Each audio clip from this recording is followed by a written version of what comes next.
Hola everyone, welcome, bienvenidos. My name is Carla Solorzano and I am the founder and lead planner of Kiss and Say It Events, a boutique wedding planning business for the modern and fun Latinx couple. Today on the Wedding Emergency Kit series, we're talking about mindset and motivation. And with me is strategic life coach, Wendy Amara. Hi Wendy, welcome, bienvenida. Yes, thank you, Carla. Hi, I'm excited to be here with you. Yeah, me too. Okay, so I wrote your bio below in the comments of the video, but I want all people to hear from you. What is that you do? Yes, so I'm a strategic life and business coach. What that means is I help people get from point A to point B on their goals. So I work primarily with women, but also with some men on life goals, business goals, usually around, wanting to launch a business or grow a business or hit a particular goal in their life. So I really help people gain clarity and then make a plan of action to move forward on their goal and then reach their goal. And, I hold people accountable through that process so that people get results. Love it. So the reason I invite you here today, it's because I've taken some group or sessions with you, and we've talked about some important things that I think they will be so valuable for brides right now, where we're going through COVID-19, and I think through any hard times, right? If you're having a huge change in their planning process, something that is interrupting, that get us all like, what just happened? I think you have some great tools and advice for them to help them go through that. So my first question is, and I've seen this a lot on like Facebook groups, like brides, when they see they can have their wedding on the date they plan initially, they have to postpone. There's really lack of motivation. They don't want to keep planning. They probably are not excited anymore. And I see that it's hard, but I also think it's important that they keep their planning because they're going to fall behind. So for you as a coach, what are some tools that or advice you can give them to keep motivated and keep going on their wedding planning process? Yes, thank you. That's a great question, Carla. And my heart goes out to all of the brides that have had to postpone or reschedule or were not able to have their wedding on, in the way in which they wanted it or on the date in which they wanted. I think the first thing we get to do is step into surrendering to what's happening, right? So, and surrender looks like letting go of holding on really tightly to what we originally wanted and what we originally thought we were going to have, and the original expectation for our wedding, expectation for how it was going to look, how many people were going to be there, and even the expectation of the date that we had chosen, right? Kind of a commitment to a particular date. So what we get to do now is step into surrender. And surrender is different than just letting go. Letting go is, okay, I'm just gonna, let go of holding on so tightly to the rope. Right. Surrender is letting go, but stepping into the possibility of something even greater. So it's almost like letting go with a bunch of people holding you so that you're going to be okay. You're going to be able to move forward and be okay. The bottom line is life has changed, right? Things are different now. That's the bottom line. Yes. If you had a wedding planned for March 20th and you were inviting 300 people, it did not happen. So that's the reality. And the more we resist that reality, the more we fight it or try to be in denial about it or complain and get angry over it, the more it's going to persist. So what we resist persists, right? What we resist, if we put resistance against something, it actually gets bigger.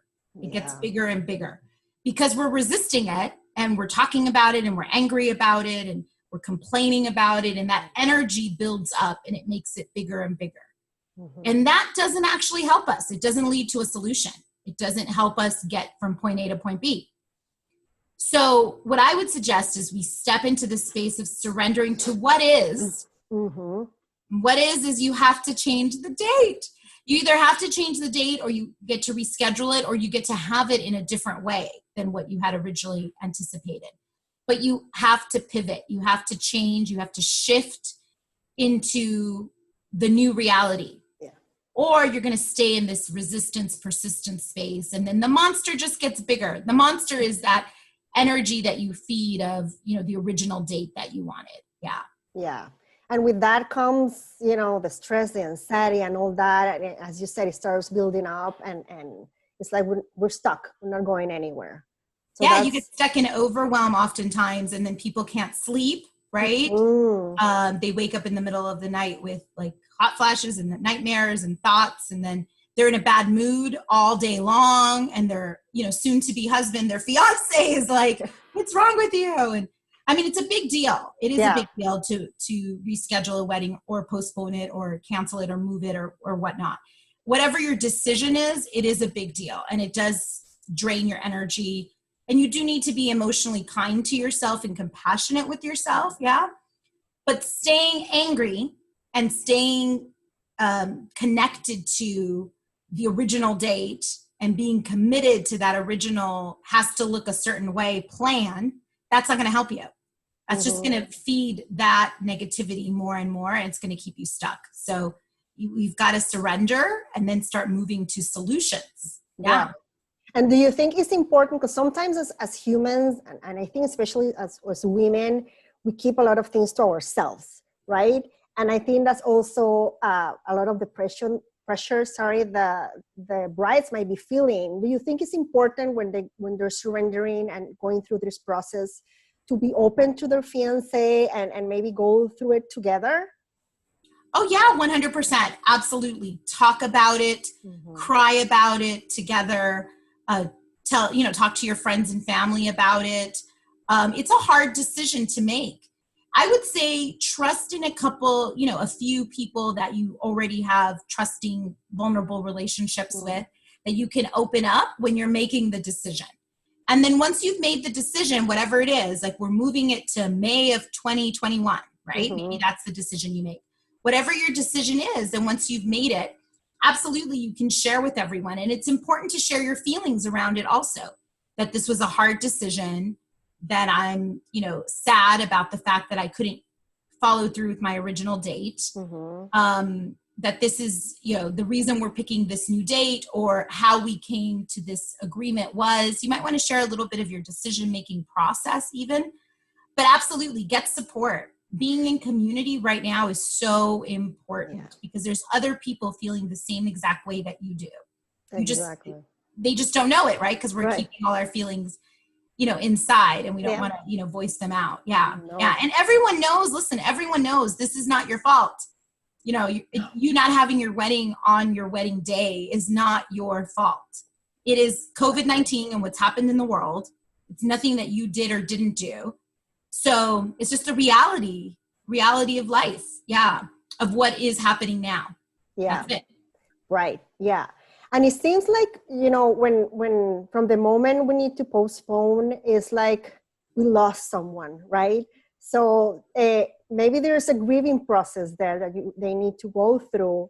Well, and I say we too, because as a wedding planner, it's like, I feel it too, right? Yeah. So what are your recommendations to maybe go easier on that grieving process when you have to postpone or even cancel?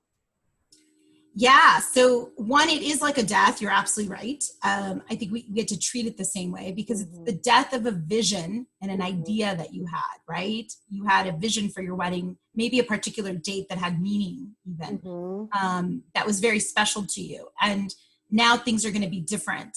It doesn't mean that you can't honor that same date. You could still do something, by the way, on that date to honor that special date. Maybe not your wedding, but it could be something on Zoom, or something you do just with your family in a parade of some sort, or in your front yard or something. There's still ways to celebrate. But yes, allow yourself to mourn the passing of what you thought would have been your wedding. and how you expected it to look. So it's okay to, look at all the magazines that you had been planning and the pictures you had been using to plan and the visions you had, and allow yourself to cry, allow your heart to break, allow your heart to break. And then go through that process so that you get to the other side, right? Because the only way out is through. So you actually have to experience all those feelings in order to be able to let it go and surrender on the other end to what is. Surrender to the reality of, okay, I'm not going to have it the way I thought I was going to have it. Now I need to pivot and shift into a new way of thinking about it. Because I actually think it's a great lesson for brides in general. Because, it's about our wedding. I remember when I was planning my wedding, and I had a huge wedding also, and spent a lot of time, money, and energy planning it. But I remember thinking, the wedding's going to be one day of my life. Mm-hmm. One day comes and goes. The marriage, that's what's really going to take a lot of work, right? Because that's something you have to sustain and build and keep alive for months and months. Mm-hmm. So how do I start focusing my energy on what's going to keep alive my marriage? And I think this is great practice for brides, because in marriage, there are unexpected things that happen. That's the reality of life, and therefore the reality of marriage.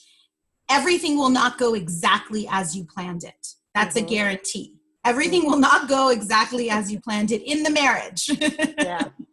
So what's happened now with you having to let go of the vision you had for your wedding, and mourning the loss of that, is a really good practice for you to start building this resiliency tool, this resiliency muscle that will get stronger and will actually help you in your marriage be able to survive and thrive in the unknown, right? Because there's going to be a lot of ups and downs. There will be pain. There will be disappointment.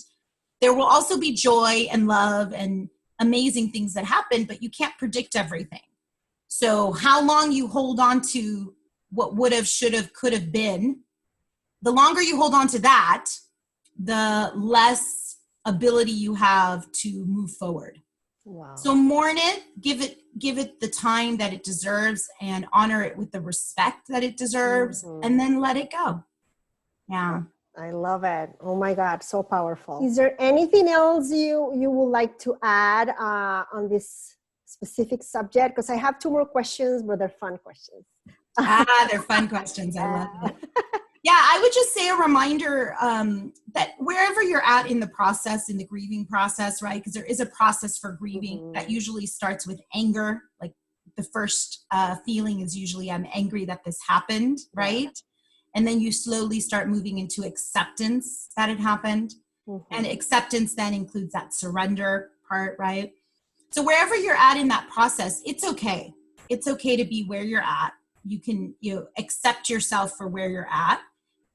Just have the awareness or notice. It's good for you to notice where you're at in that process. Mm-hmm. And to be able to see the light at the end of the tunnel, which is the light at the end of the tunnel is you still get to get married. You still get to have some sort of, ceremony or wedding if you want to. Yeah. Your choice. But if you do, we can just pretend this year didn't happen and move everything to next year, right? Exactly. And it's still going to be beautiful. Still going to be beautiful. It's still going to be beautiful. If anything, it's going to be more beautiful and more meaningful. Exactly. So what I've seen in people having celebrations during this time, because of what's happened with COVID and because we've been separated from loved ones, and some people have even had loved ones in the hospital or sick or have died, that there is a depth to the celebration. There's a deeper connection. So things have more meaning. They're more touching to the heart than just having an outside party that looks good. Yeah. And I think all of these weddings that are getting rescheduled or postponed are going to have deeper meaning, both for the couple and for the family and for the guests. It's going to be something that people had to reschedule in their calendar. They had to move things around to make it happen. And they stayed on I call it the marriage dance. It kind of feels like you're in a dance with your guests from the time you send the save the dates to the time the wedding happens, right? Mm-hmm. Yeah. So now that just gets to be extended. That dance is just like 2 years longer than it would have been originally, or 6 months longer, or 8 months longer. That's more time to plan, more time for them to get you gifts, more time for you to coordinate games or activities or interactions with them. Yeah, more time for you to connect with your guests or work on things that are going to help your marriage. Work on a mission statement for your marriage. Yeah, every marriage should have a mission statement, just like corporations do and businesses do. You should have a mission statement for your life, and you should have a mission statement for your marriage. And then you should also get clear on your principles and what you guys believe in, right? And there's a million questions that you have to prepare to have a strong marriage. So I think extra time is a gift. Yeah. Agreed. Yeah, that's awesome. I love that. Love it. Okay, Wendy. So 2 more fun questions. Okay. And then, what is your favorite food? Oh my goodness. So I love frijoles negros. Yeah. My family's from Guatemala, my parents and my abuelita, raised us really. And when she came from Guatemala, that was our staple of our food was frijoles negros. There was always black beans in our house, always. And you could eat them for breakfast, lunch, and dinner. Yeah. Like it didn't matter. You could have them with your breakfast. You could have them with lunch. You could have them with dinner. It was an available meal at all times. So I grew up on black beans. So I love, that's actually my favorite. That's awesome. Favorite food is black beans. Yeah. So Guatemala is the same as Venezuela. We don't really eat pinto beans or any other beans. It's just black beans. Yeah, frijoles negros. Yeah, black love beans. it. There you go, Venezuela. Exactly. Yeah. Same. Yeah, cool. Yes. And how about your favorite cocktail? Oh, my favorite cocktail. So I love tequila. I'm a tequila girl. So I like shots of tequila. I know, right? I respect that. I sip it. I don't. Okay. I should say that. I sip the shot. Okay, that's safe. Yeah, so I like the shot, but I will sip it as if it were a cocktail, as if it were a drink, but it's not mixed with anything. But I like the feeling of it going down. I love Casamigos. But I'm open to lots of different types of tequila. I also like a good, it's a couple of different cocktails that I've tried before. Well, I like vodka too, so I could do like a vodka and cranberry because I like cranberry juice. So a mix of those. A Cosmopolitan, which I know they made famous in Sex and the City. I do like a Cosmopolitan. Yeah, cool. I love that. Okay, Wendy, where can people find you? Absolutely. So people can find me at my website at wendyamara.com. So if you just go to, www.wendyamara.com, you can find information about my coaching programs and coaching one-on-one with me. I do coach couples at times, especially couples that usually it's one person will come to me because they're struggling in some way. And then I'll end up coaching the couple if they're about to get married or if they've already been married, but there's some challenges in the relationship. So if you're interested at all in finding out how to create a mission statement for your marriage, I can walk you through a process to do that. Yeah, get in contact with me and we'll schedule a free introduction session and then we can talk more about how to work one-on-one. I also have a group coaching program that I think would be so beneficial for a lot of the brides. Yeah. So if you're a bride right now who's feeling depressed, unsure of what to do, can't make decisions, feeling stuck, especially in regards to your wedding and what you're going to move forward, join my group coaching program because we do a lot of work around supporting you to get unstuck, having you make decisions and make declarations and then follow through with that, and then help you to manage all the emotions that come up during that process. So my group coaching program is called the Inspired Action Tribe.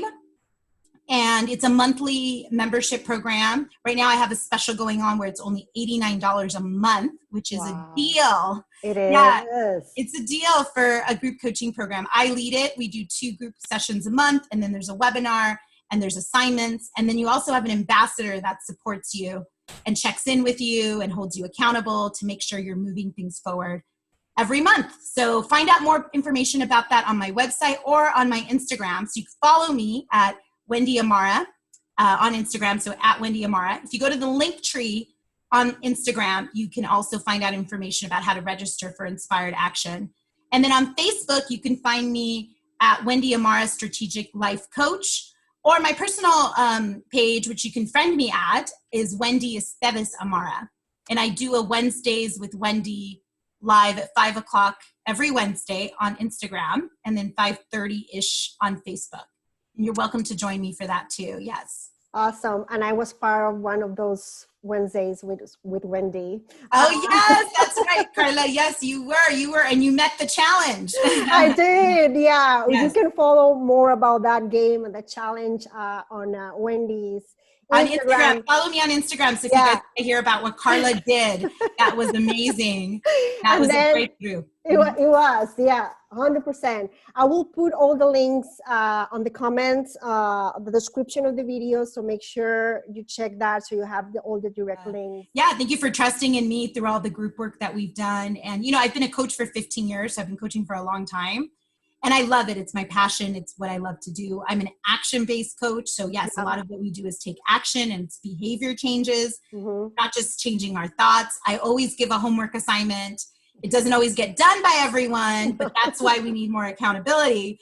But yes, there's always an assignment to do something. And sometimes it involves other people that you have to do the assignment with, which is even harder sometimes, right? Yeah. Because you're like, what? We're going to get into my relationships. And yes, we do. But that's how you start to build these tools, these muscles that you need now, like your confidence muscle, your resiliency muscle, your follow-through muscle, your, self-worth muscle, how you connect to that self-worth muscle. That's what's going to get you through whatever challenge is going on right now. That's what's going to get you to surrender to the reality of what is, and then have you make new choices and open up possibilities, expansion, right? Yes. Open up possibilities. Yeah. So anybody can also just direct message me, but definitely follow me on Instagram, because I'll always have good material of value on Instagram. It's true. I follow her. Follow her, yes. Wendy, thank you so much for your time. This was awesome. A lot of valuable information. And again, if you guys have any questions, make sure to make any questions leave it in the comments, or contact Wendy directly, or contact me. We're here for you guys. The idea of having these interviews with experts in certain areas is to help you, because we all know these are hard times. So I hope you find this helpful, and I see you guys next week. Thank you, Wendy. Thank you, Carla. Thank you for having me on. Bye. Of course. Thank you. Gracias for tuning in. If this information was valuable for you, make sure to like and comment below. And of course, subscribe. See you next week. Bye.